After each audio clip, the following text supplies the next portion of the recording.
Seems like it was 2 games out there today. That was long. That was a long time, boy. But a hard-fought win by our kids. Our defense got off to a rough start early. They were max protected and throwing the ball down the field. Made some good adjustments. Offensively, it went about like we thought it would go. They're really good on defense. They're not going to let you run the football. They're just not going to let you do it. They're going to make you throw the football to beat them. We knew it'd be a game of big plays, and it was big negative plays and big positive plays as well. So we're really proud of that. Special teams, we were steady. We never had to play, show up like we've been having the last week. It was more of a steady game, but really good to see all 3 phases show up, and a good win against, told y'all, they're a good football team, and it's amazing they're 1-7, whatever their record is. I would hate to have to make a living trying to beat those guys every Saturday.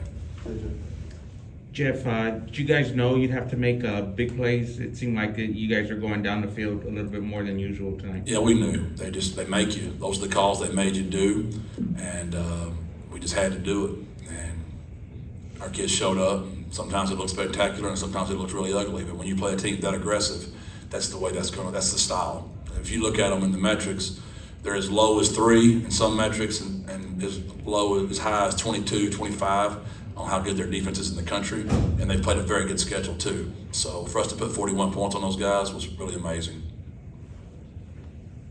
What was the key to Josh Cephas getting loose for those 2 games the way he did, and what did it mean to see him have so much success after the catch as well? I mean, if you'll go back and watch Tyke Kellogg blocking down the field, turn up, body up, baby, turn up, body up. And it was really good to see a kid like Tyke. He wasn't getting all the the attention, but he was like, follow me, big boy. And obviously Josh and Frank put good balls, but there's just a lot more to that stuff. No run like that ever is without a lot of help from a lot of people. So really proud of Tyke for the blocking for Josh. You had Cephas caught a school record 84-yard touchdown pass. What did that do for you guys in that moment? I was apologizing to Coach Lett because I told him it was going to be that way the whole game. Like, it's not going to be like normal. It's not going to be one of those games where y'all get to sit over there and drink Kool-Aid the whole game. Y'all going to have to be out there a bunch. And we either scored really quick, or we turned it over really quick once, or we punted really quick. And I know it's an exciting game to watch when it works, and it's a frustrating game to watch when it doesn't work. We talked a lot this week about the don't eat the cheese messaging. Did you feel like the mentality coming out today was where you wanted it? How did you assess the way all that landed? Yeah, we were fine. We played hard. I've always believed there's only so many special games, and I thought we gave a special game last weekend. And I know nobody likes to hear that. You're supposed to treat them all the same. We try to. We really try to make every one of them be the same. But I knew we emptied our tank in Boca last week. Jeff, the defense almost pitched a second-half shutout all the way to the last minute of the game. They're pretty good after the first quarter. What was the key to the defensive effort after the first quarter? That's always players, and Coach Lell did a good job making some adjustments, and we quit bringing some pressures because they were max protecting and throwing the ball down the football field, and if you can't get home, you quit sending people. So we let our guys go to work up front. We play so many people. We knew it was going to be a long game. I'd already told our defense the amount of possessions is going to probably be 4 more than normal. So you got to be more people ready to go. We also got the injury bug tonight. We had a lot of kids we had a targeting penalty. We had had an unfortunate ejection there at the end of the game, which I hated the way that thing looked. But T. Haynes has started for me for 4 years. I can't wait to go back and see what caused him to overreact the way he did. It doesn't matter. He shouldn't react that way. But we just had a lot of players out, and it'll be an interesting room, the old training room. I'm sure Greg will be ready to roll Tuesday, wanting to know the whole injury list so we can tell North Texas everything. Jeff, you guys have won 4 games in a row. How does it feel to be on this winning streak? Is it 4? Yeah, this one should count for 2 because it was a long one. Yeah, we're excited, man. It's hard to do, man. It's hard to win college football games. There's nobody on the schedule that you can just circle up. And Care Bear and I had a knockdown drag out this week just because, she just 18-point favorite. We're going to kill these guys. I'm like, no, we're not. It's not going to happen. You always say that. I'm like, no, stop. I don't want to hear it. So it's tough. Those people, all that nonsense, and those guys over there trying to feed their families too. Those kids want to win too now. They're a proud university. They've been playing good football for a long time over there. That guy's a really good football coach. He's won over 100 games as a college football coach. He won a bunch of them as a high school coach. So Mike does a fantastic job. That's a really proud program, and I feel bad for him. He got rated on transfers. He got rated. I feel bad for him after spring too. So he didn't get really a chance to adjust. When you lose one to the portal after spring, you can't fix it. It's too late. At least if they go in December, you got something to do in January to May. So I feel bad for him. Jeff, I wanted to ask you your reaction to the student fee vote that was announced yesterday. They voted that down. What was your reaction when you saw that? My answer is going to be longer than the game was, so be ready, right? I've thought long and hard about that. I really have. And here's where I am. One, never mistake a comma for a period. This is a pause. This is not a stop, right? This is something that we're momentarily dealing with, right? I'm grateful that I live in America where you're allowed to vote. You're allowed to vote. I'm grateful I work for an administration that lets the students vote and speak their piece. Even though I'm not pleased with the result, I'm still grateful that we have that opportunity.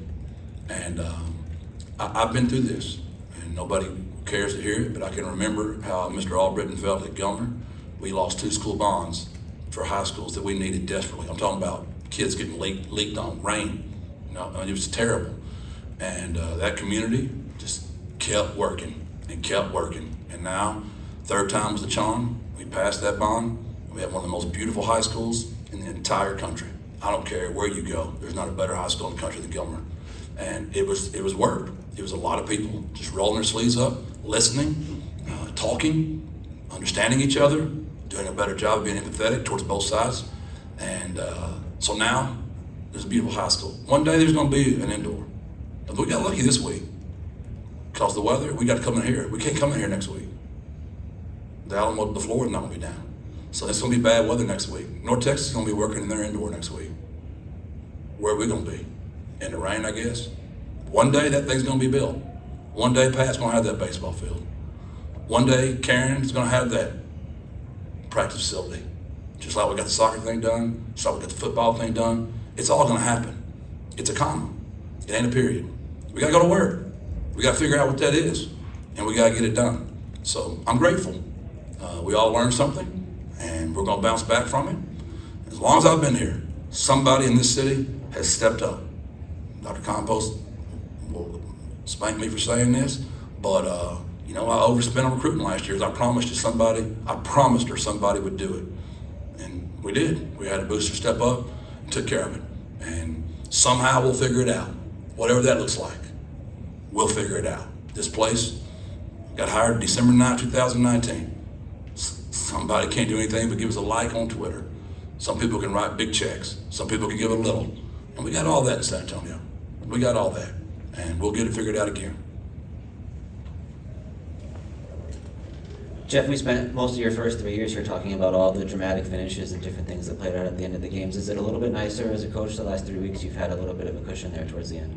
Yeah, in my journal, I wrote down I was going to enjoy if I ever got that opportunity again. And I've tried my hardest, but it's impossible. I'm out there, and we're out of people to put in the game, and Liggins is still out there, and B-Matt's still out there, and Trevor's still out there, and I saw Kyle get hurt, and I'm just like, good Lord, there's never a time where you can just enjoy it and until the season's over and you win your bowl, and I ain't got to do that yet. So I don't know, Greg. I'm trying to be better at it, but I'm really grateful for the month of October because September wasn't so good. And the Roadrunners have been really good in November, except for one time, and we're going there Saturday. What does it say about the way the team's playing right now that you've been able to build those cushions a few weeks in a row and at least kind of have that success? We're getting better. We're getting better. We're a better football team today than we were yesterday. Now, we took quite a few injuries today, so we'll have to realign some folks, and that always slows down the progress a little bit, but nobody's healthy this time of year. And these are really real games start. That's why November, games that remember. You don't forget. You never remember those games in September and October. Every game we talk about in this room right now, it was somebody in November. And I'm excited to go into November with a really good football team. All right, thanks, Joe. Thank y'all. God bless. Birds up. Good job, Jeff.